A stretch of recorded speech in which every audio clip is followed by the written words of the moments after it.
So, hello guys. Good afternoon. So, may dumating tayo na parcel guys. Ito ay isang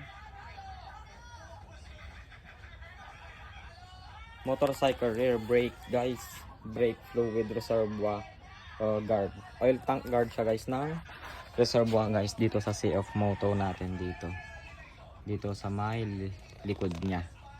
Kasi ito guys, for the information of everybody, plastic kasi ito. So,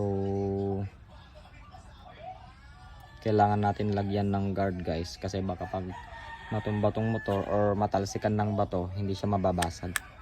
So, bumili tayo ng guard niya. Oil tank guard guys, ng reservoir. So, eto. Unbox muna natin guys.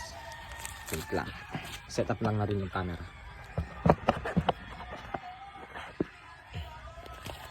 Bali, eto siya.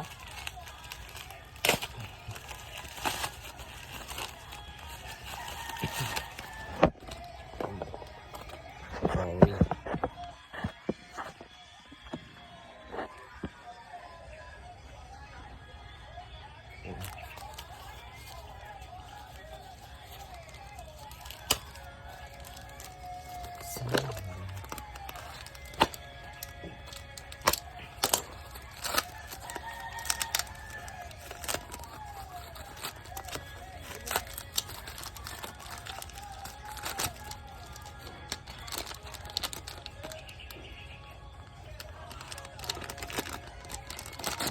So, ito siya guys.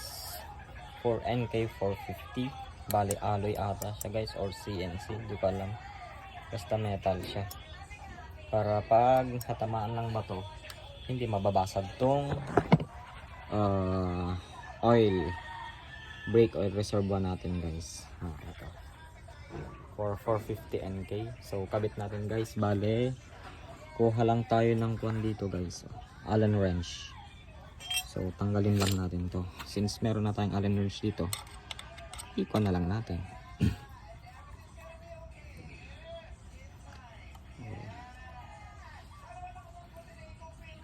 So, medyo matigas siya guys kasi first time niyang matatanggal.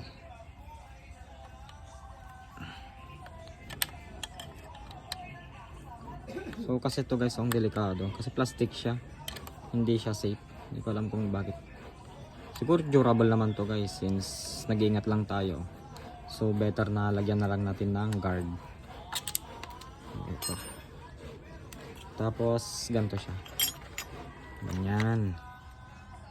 Ano diba guys? Forma. Ayan.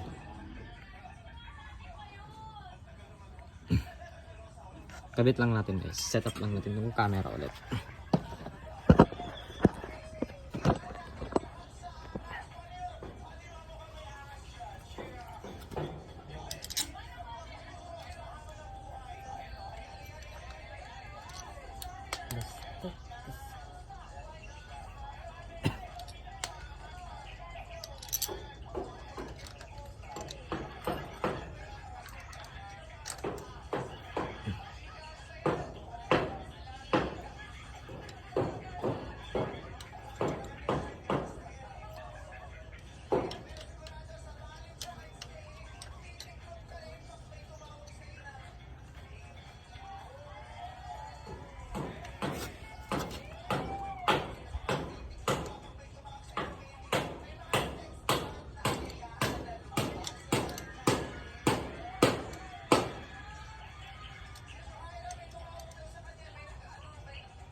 So guys, ayun siya, tapos na.